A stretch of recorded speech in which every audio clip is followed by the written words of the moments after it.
द्रौपदी की सुंदरता की ये 6 अद्भुत विशेषताएं, जिन्हें इंद्रलोक की अप्सराएं भी नहीं कर पाई हासिल, दिव्य स्त्री के इन रहस्यों को आज भी न जान पाया कोई।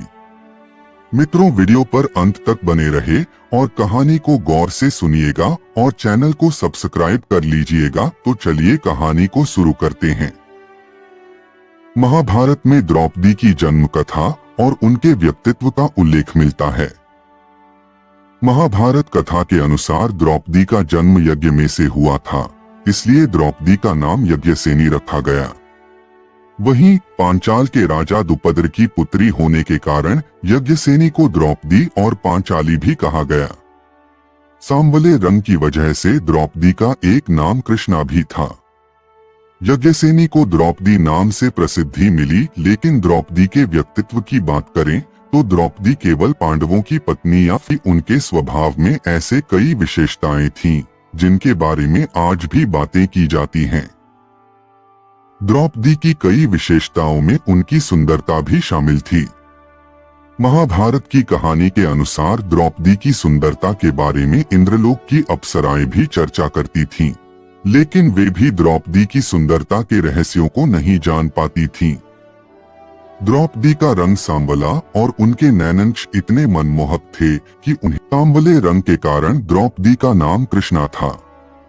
द्रौपदी राजा द्रुपद द्वारा किए गए यज्ञ कुंड से उत्पन्न हुई थीं, इसलिए उन्हें यज्ञसेनी भी कहा जाता है।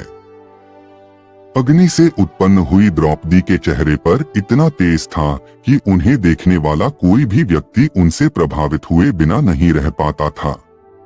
क्रोध में द्रौपदी का चेहरा अग्नि के समान और भी कांतिवान हो उठता था।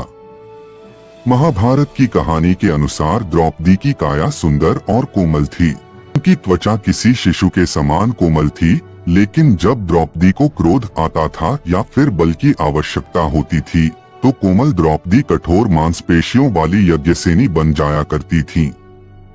द्रौपदी को देवी काली का रूप भी माना जाता है। द्रौपदी के मनमोहक नैनंश उन्हें और भी सुंदर बनाते थे। महर्षि वेदव्यास ने द्रौपदी को कौमार्य का वरदान दिया था।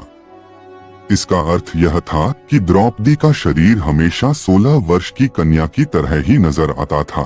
द्रौपदी जब भी एक पति से दूसरे पति के पास जाती थी, तो वापस अपना कौमार्य प्राप्त कर लेती थी।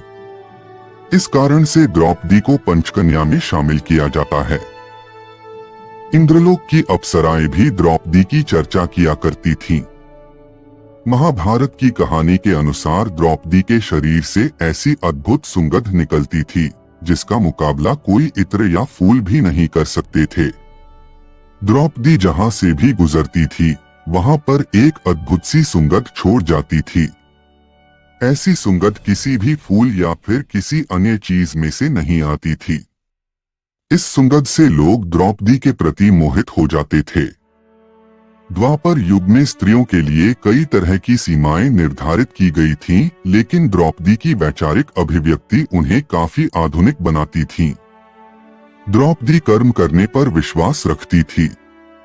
वरिष्ठ जनों के आदर सत्कार करने के गुण के साथ द्रौपदी में अन्याय के विरुद्ध आवाज उठाने का साहस भी था। द्रौपदी न्याय और अन्याय के बीच अंतर को जानती थी।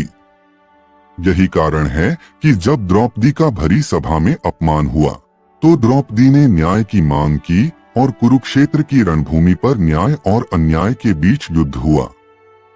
द्रौपदी केवल सुंदर और वैचारिक अभिव्यक्ति वाली स्त्री ही नहीं थी, बल्कि द्रौपदी के पास कई गुण और अद्भुत कलाएं भी थीं।